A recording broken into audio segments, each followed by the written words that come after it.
wax ni mbirum Serigne Touba moom nii rek lay demee tànk kanam la am waaye amul tànk gannaaw yow nag yaa ngi def sa contribution ci kër Serigne Touba Habib Mbow surtout la taal ko du mbaaxe bi Amadou Tall ak Marème ak Daour bi ngay sa maam sa juróom-ñaari maam yëpp wàllu yu lañu billaahi yaa ngi ak ngool diggante ngool ak ngëlul xuma foofu sa maama ko sancoon nga bëgg Serigne Touba lool di sama jarbaat loolu dama koy wax yow yaa ngi sa këccëg yéen a bokk benn dara ak Père Mbow bi taxaw ku la xamul la lay woowe waaye yéen lu ngeen laal moo gën lu ngeen laalul billaahi sama jarbaat sama doom sama xarit Habib mu Serigne Saliou Habib mu Sëñ Bamba Habib mu Cheikh Abdoulaye Habib mu Cheikh Mourtala Habib Mbow borom garage bu baax maa ngi lay ziar bu baax di la jox sa wàccuwaay yi Mbow gaara yàlla yàlla dolli sa jàmm Boucher sunu xol seet na guy kontaan nañu li ngay liggéey ci yoonu Serigne Touba wi li nga def ci yoonu Serigne Touba wi bëgg Serigne Touba lool te boole woo ko dara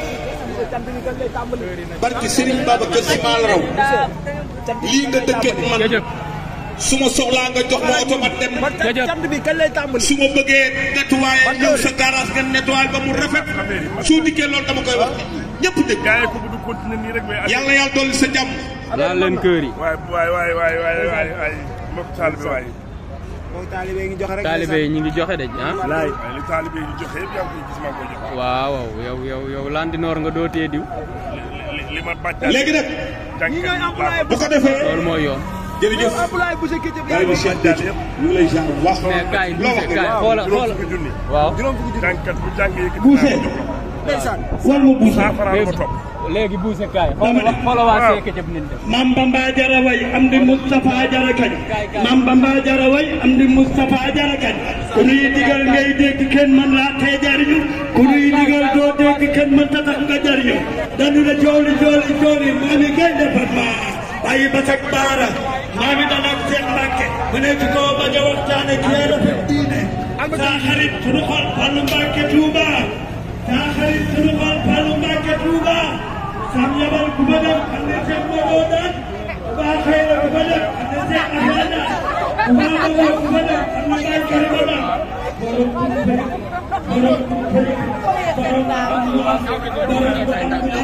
ay fan loolu nekk maa kenn koo taxañ ne ay ngeen ko boole kunu ko laaj danga fekkee jawen kunu ko laaj danga fekkee jawen mais Boucher li xale yi def loo ci wax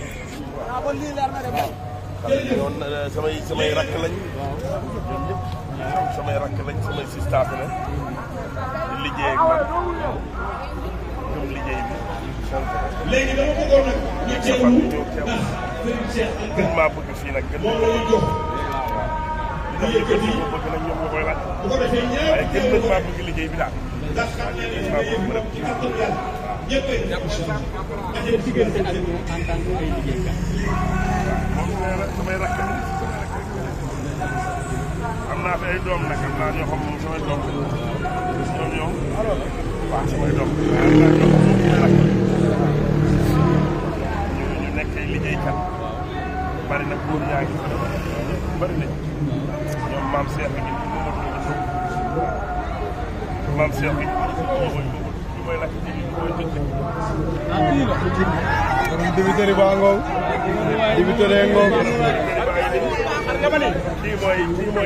kii mooy defar pizza bi dama ni sama xol bi dafa set gis nga li muy présenté bi parce que Seydil Hadji Malick premier salaire maa ngi toog fii yëkkati millions yu bari teg ni ma toog sama baa mën na dama bëgg ngeen xam ne man li may liggéey yàlla ak Serigne Touba tax ma koy def restaurant bi moo koy ubbi pour xale yi am métier moo tax ma bi yàlla dogalee tey salaire yi ñëw kii mooy lakkatu yàpp bi kii moom xam na li ma koy wax bi yàlla dogalee ñoom ñëpp ñu daje Boucher ñëw indi chèque yi xamal ma ne ma fii ku fi toog dinaa la may ba bis la xam nga lu mu tombé tabaski kenn ku ne mu jox mu fay la ba may la loo xamante ni lu gàtt gàtt da nga mën a dem ak moom une semaine après tabaski loolu nag su ko defee sa papa nee na bu la nit dafa leen wax ay mbokkam teewee na nga ko wax mu la wane ginnaaw ma ñaanal ko yàlla jërëjëf monsieur jàmbaar Serigne Cheikh Diagne si nee na boo dee yéeg ci garab ñu sànni la xeer nga wàcc di fayu doo àgg mukk coow li bari na waaye barki Seydil Hadji Malick kenn du la téye jàmbaar nga am nga njëriñ sa baay am na lu ma seede ci yow sa yaay am na lu ma seede ci yow barki dem boo jaay nga jël intention dañ ko yóbbu màkk mun la dee defal nag man dem naa màkk nga ne ko papa lu tax mu ne non parce que da ngaa ubbi benn société jël ay emploi teg fa di leen fay loolee nga ma nar a yóbbu màkk continuel yóbbu màkk be moo ko waxula wax barki salaatul fati sa yaay daaw heure bi daaw nga ko yóbbu màkk mu ñëw nga tawe ko sama kanam kon gàcci ngalaama maa ngi ñaan ci doolay Xaadimu Rasulullah bi nga yaakaar yàlla mu nekk nii loolu rafet waa CCD bu ngeen di wax. ndeysaan tey bu sa xol bee fees